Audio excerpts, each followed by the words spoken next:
Welcome to a new deep dive. Today we're unpacking a really fascinating watch, one that's been called maybe one of the best vintage reinterpretations out there. It's the Tag Heuer Carrera Chronograph Glassbox, the one they released back in 2023. That's right, and it's more than just another watch, isn't it? People are calling it a real full-circle moment for Tag Heuer. Yeah, connecting all the way back to Jack Heuer's original '63 Carrera. Quite something. Exactly. And what's really interesting, I think, is how they made it feel, well, both historic and modern. And crucially, it's a standard production model, not another limited edition, which is a big deal. Different strategy there. Definitely.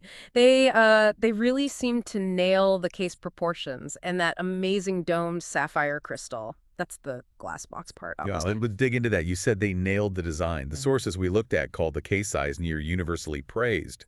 What's the secret sauce there? What makes it work so well today? Well, it's really about balancing that, old school chronograph feel with what works now, with modern production. It measures 39 millimeters across, about 13.86 millimeter thick, and 45.7 millimeter lug-to-lug. So kind of a sweet spot. Totally. It's a real Goldilocks zone. The original is smaller, 36 millimeter, but this 39 millimeter just hits right for a lot of people today, especially those maybe moving away from really oversized pieces. It just works on so many wrists. That thickness, though, 13.86 millimeters. The original was slimmer. You mentioned the crystal adds quite a bit to that. It does, yeah. That big dome accounts for maybe 2 millimeters of the height. It's definitely part of the package, part of its identity. Does it wear thick? Is it still comfortable? That's a fair question, but honestly, the wearability is excellent. The proportions feel really tight on the wrist. It sits well. And while the beads of rice bracelet they offer is nice, I actually think the perforated strap 20 millimeter tapering to 18 millimeter feels a bit more, I don't know, cohesive. Vintage matches the vibe. Yeah. Plus, it has this unique adjustable clasp, no pinholes, you just slide it. Very clever for getting that perfect fit. Nice touch. And aesthetically, those lugs are pretty distinctive, aren't they? Broad, faceted, polished. Oh, yeah. They really stand out against the brushed case sides. And they frame that domed crystal beautifully, especially with the minimal bezel. Draws your eye right to it. Exactly. And that double-sided anti-reflective coating on the crystal really helps too. Legibility is fantastic. Okay, so we've got the case sorted. Let's move inwards to the dial. It's described as kind of subdued, but with dynamic touches. What jumps out at you?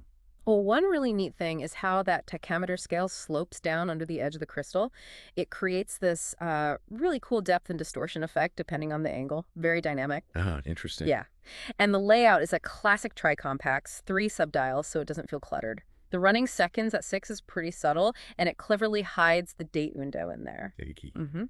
And the chronograph subdials at 3 and 9, they have this nice guilloche pattern, like a fine engraving, adds a bit of texture. And the main dial finish.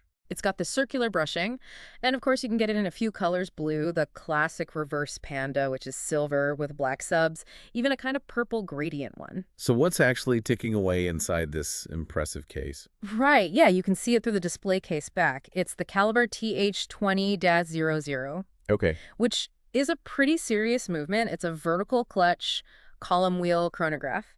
For you listening, that basically means smooth, precise chrono operation, no jerky seconds hand when you start it. It's based on their older Heuer O2 movement, but apparently re-engineered quite a bit. Runs at 4 hertz and gets a really solid 80-hour power reserve, way better than average. 80 hours is strong. It is. Now, the finishing, maybe it could be a little fancier for the price point, but performance-wise, it's really robust. And this glassbox design, it's not just for this one watch, is it? I heard the new Skipperera uses it as a base, too. That's right, which kind of brings up a bigger point about how Tag Heuer is revisiting its classics now.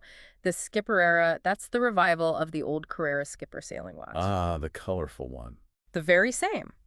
And it's also a standard production model now using this glass box case. It shows a pattern, doesn't it?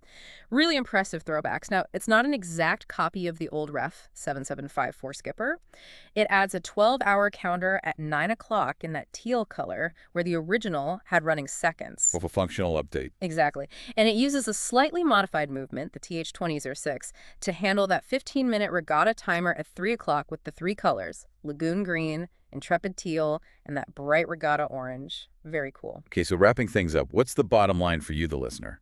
This Tag Heuer Carrera Chronograph Glassbox seems like a really well-judged, satisfying watch. Price-wise, it's around $6,600 on the strap, $6,900 on the bracelet, though worth noting that bracelet doesn't have micro-adjust or quick release, right? Correct. That's a point to consider. But connecting it all back, I think the Glassbox really shows how a brand can get that balance right. Respecting the history, but not being afraid to update things for today. Not too slavish to the original, but not totally out of left field either. Finding that middle ground. Exactly. This way of blending the vintage feel with modern specs in manufacturing. It might just be setting a template for how other brands could or maybe should bring back their icons. It really makes you think, doesn't it? If this is a full circle moment for Jack Heuer and the Carrera, what does that mean for where watch design goes next? What other circles might start closing?